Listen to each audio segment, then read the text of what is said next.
Alright, guys, so I'm going to talk about another comic review, and this is another book sent to me by my friend Chris. Thank you once again, bro.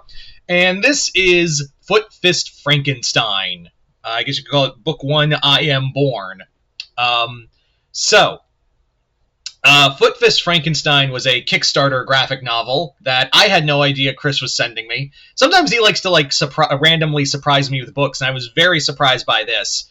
And yeah, I'm always a fan of the classic monsters, and I'm always excited to see what people do with them in those regards.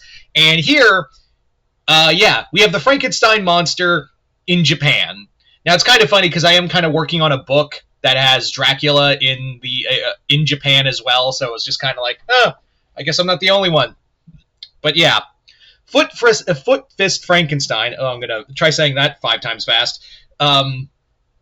Is about the story of the Frankenstein monster. It goes in a different direction of the book.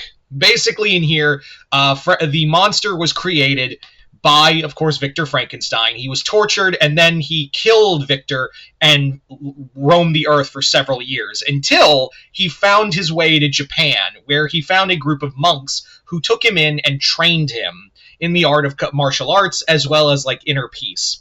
One day, though, the monster and the monks take in a woman and her child to be under their protection. So, unfortunately, that woman was the wife of a very brutal warlord who comes and murders everyone in the monastery as well, and takes the child, leading to, as he's called, the Foot Fist Frankenstein. I'm just going to call him Frank, even though, yes, I know someone's going to be, actually, don't you know that the monster's just, called the monster, and Frankenstein's the person? And here he calls himself Frankenstein. Shut up, all right? Anyway, so Frankenstein then proceeds to go on a mission to save the child and avenge his clan. The book I read in one day. It is one big graphic novel. It's not even a long book either, but does that mean it's bad? Absolutely not. I love the premise, and like I said earlier, I really do enjoy. I also forgot to say who wrote and drew this book, Tom Kelly. Yeah, Tom Kelly's really good at he knows what you came for. The whole story of the Frankenstein monster orgies, you know that already. I'm just gonna get to the point, and that's kind of what this book is getting to the point as fast as we can, because we came here to see the Frankenstein monster fight fight samurais and shit, and we get that. This movie. This book also takes a lot from a Bruce Lee movie. I would not be shocked if what was it, Game of Death? I think that's the Bruce Lee movie, where the Frankenstein basically goes to the warlord's tower, and every step of the way, each level has a different master he has to fight. So we see that in the anime. We've seen that, you all know what saga I'm talking about in Yu Yu Hakusho. We've seen that also kind of done during the early Boo saga, which you would call the Bobbity saga, with the Z Warriors fighting their way to get to Bobbity. So it has been done before, but here the Frankenstein monster's using his martial arts skills to fight all of these warriors, and that's what it is. The artwork in here is shades of black, white, and red with other coloring, and it's pretty solid. There is a lot of hulking mass to the monster. I also like how there's it doesn't show in this picture, but there's prayer beads. And yes, I know this is going to be a little generic, but that had to have been a reference to Akuma. And also the monster has this long cowlick down his face, and I wonder if that's a reference to one of the members of Misfits.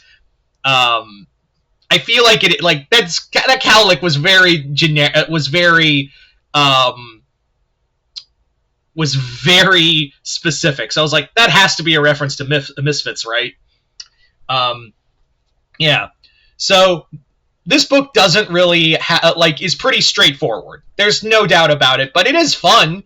It's not a deep book. It's not a oh, I am I'm a monster and all that. It does have moments like that, but that's not the point. The point is you want to see Frankenstein's monster beat the shit out of ninjas, and you get that. I do really like it, and I'm very curious to see where it goes because it's very clear, like for book 2, and how the book ends, it makes you go, well, now I have to see where the monster goes now. So I'm very curious. This is a very solid start, although it does feel like you could have just done this book on its own. There is also a neat bonus story for the graphic novel that Tom Kelly does, which I did enjoy that one of just what the monster was up to afterwards. It's kind of like an afterthought, really, like an epilogue. Yeah, there isn't a lot of like character fleshed out. Like the main villain also has this weird moment after like brutally murdering everyone. He's like, "No, my son, I love him," and I'm like, "You loved him so much, you murdered his mom." I don't know. That was just kind of like one of the just a minor thing, really. All in all, I really liked Foot Fist Frankenstein. It's a solid, if you love like mixing the horror genre with, samurai and kung fu stuff, this is basically Game of Death meets Hammer horror. In fact, I got a lot of feeling of the Shaw Brother movie, the Shaw/Hammer film, Legend of the Seven Golden Vampires. It really reminded me of that. So, yeah, I recommend this book. I thoroughly enjoyed it. There's not a lot to talk about. It's a very quick read. And it's not a deep book either, but it is fun. Like, it's a fun, enjoyable book. So, Chris, thank you once again for sending me this comic. I really enjoyed it. And yeah, so there you go, guys. That's my review. Other than that, I'm Mr. Multiverse. I'll see you next time in Multiverse.